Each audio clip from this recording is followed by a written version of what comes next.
नमः शिवाय। श्री कृष्ण जन्माष्टमी व्रत के महात्म्य में राजा मितजित का आख्यान। ईश्वर बोले, हे ब्रह्मपुत्र, पूर्व कल्प में दैत्यों के भार से अत्यंत पीड़ित हुई पृथ्वी बहुत व्याकुल तथा दीन होकर ब्रह्मा जी की शरण में गई।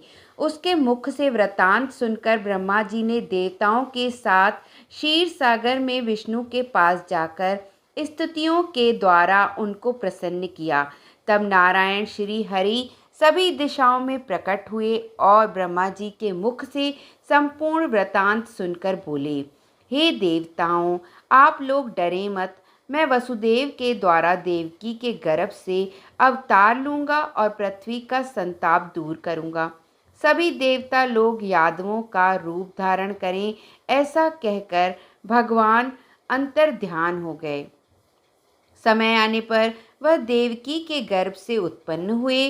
वसुदेव ने कंस के भय से उन्हें गोकुल पहुंचा दिया और कंस का विनाश करने वाले उन कृष्ण का वहीं पर पालन पोषण हुआ।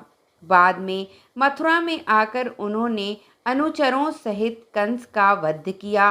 तब पूर्ववासियों ने आदर पूर्वक यह प्रार्थना की, हे कृष्ण, हे कृष्ण, हे महायोगिन, हे भक्तों को अभय देने वाले हे देव, हे शरणागत वत्सल, हम शरणागतों की रक्षा कीजिए। हे देव, हम आपसे कुछ निवेदन करते हैं, इसे आप कृपया करके हम लोगों को बताएं। आपके जन्मदिन के कृत्य कोई कहीं भी नहीं जानता। वह सब आपसे जानकर हम सभी लोग उस जन्मदिन पर वर्धापन नामक उत्सव मनाएंगे।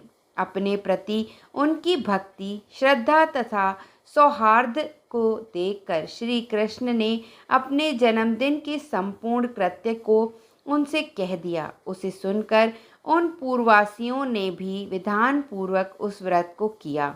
तब भगवान ने प्रत्येक व्रतकर्ता को अनेक वर प्रदान किए। इस प्रसंग में एक प्राचीन इतिहास भी कहा जाता है। अंग देश में उत्पन्न एक मितजित नामक राजा था।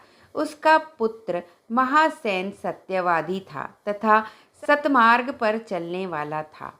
सब कुछ जानने वाला वह राजा अपनी प्रजा को आनंदित करता हुआ उनका विधिवत पालन करता था। इस प्रकार रहते हुए उस राजा का अकस्मात देवयोग से पाखंडियों के साथ बहुत काल पर्यंत साहचर्य हो गया और उसके संसर्ग से वह राजा अधर्म परायण हो गया। वह राजा वेद शास्त्र तथा पुराणों की बहुत निंदा करने लगा और वर्णाश्रम के धर्म के प्रति अत्यधिक द्वेष भाव से युक्त हो गया।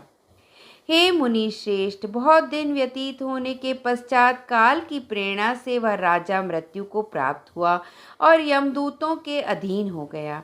यमदूतों के द्वारा पाश में बांधकर पीटते हुए यमराज के पास ले जाते हुए वह बहुत पीड़ित हुआ।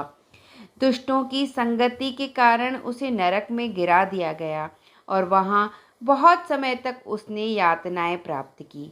यातनाओं को भोग कर अपने पाप के शेष भाग से वह पिशाच योनि को प्राप्त हुआ।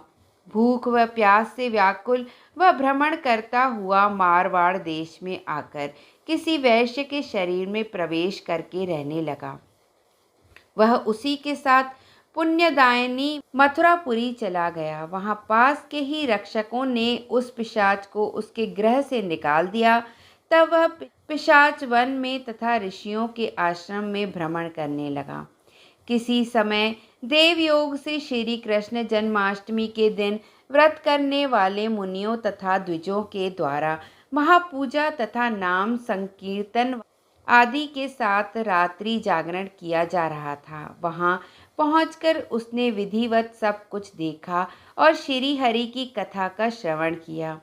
इससे वह उसी क्षण पाप रहित, पवित्र तथा निर्मल मन वाला हो गया।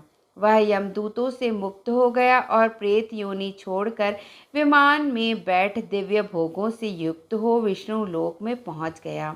इस प्रकार इस व्रत के प्रभाव से पिशाच योनि को प्राप्त उस राजा को विष्णु का सानिध्य प्राप्त हुआ।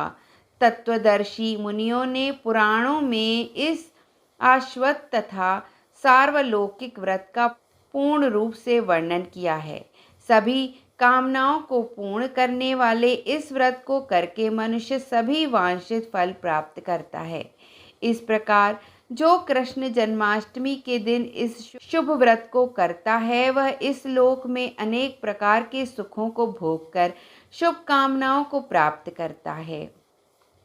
हे ब्रह्मपुत्र, वहाँ वैकुंठ में 1,00,000 वर्ष तक देव विमान में आसीन होकर नानाविध सुखों का उपभोग करके अवशिष्ट पुण्य के कारण इस लोक में आकर सभी ऐश्वर्यों से समृद्ध तथा सभी अशुभों से रहित होकर महाराजाओं के कुल में उत्पन्न होता है।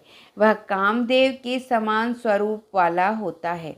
जिस स्थान पर कृष्ण जन्मों उत्सव विधि लिखी हो अथवा सभी सौंदर्य से युक्त श्री कृष्ण जन्म सामग्री किसी दूसरे को अर्पित की गई हो अथवा उत्सव पूर्वक अनुष्ठित व्रतों से विश्व स्रष्टा श्री कृष्ण की पूजा की जाती हो, वहाँ शत्रुओं का भय कभी नहीं होता है। उस स्थान पर मेघ व्यक्ति की इच्छा करने मात्र से वृष्टि करता है और प्राकृतिक आपदाओं से भी कोई भय नहीं होता। जिस घर में कोई देवकी पुत्र श्री कृष्ण के चरित्र की पूजा करता है वह घर सब प्रकार से समृद्ध रहता है और वहाँ भूत प्रेत आदि बाधाओं का भय नहीं होता है। जो मनुष्य किसी के साथ भी शांत होकर इस व्रतोत्सव का दर्शन लेता है वह भी पाप से मुक्त होकर श्री हरि के धाम जाता है। इस प्रकार श्री स्कंद पुराण के अंतर्गत ईश्वर सनत कुमार संवाद में श्रावण मास महात्म्य में जन्माष्टमी व्रत कथन नामक 24वां अध्याय पूर्ण हुआ। धन्यवाद।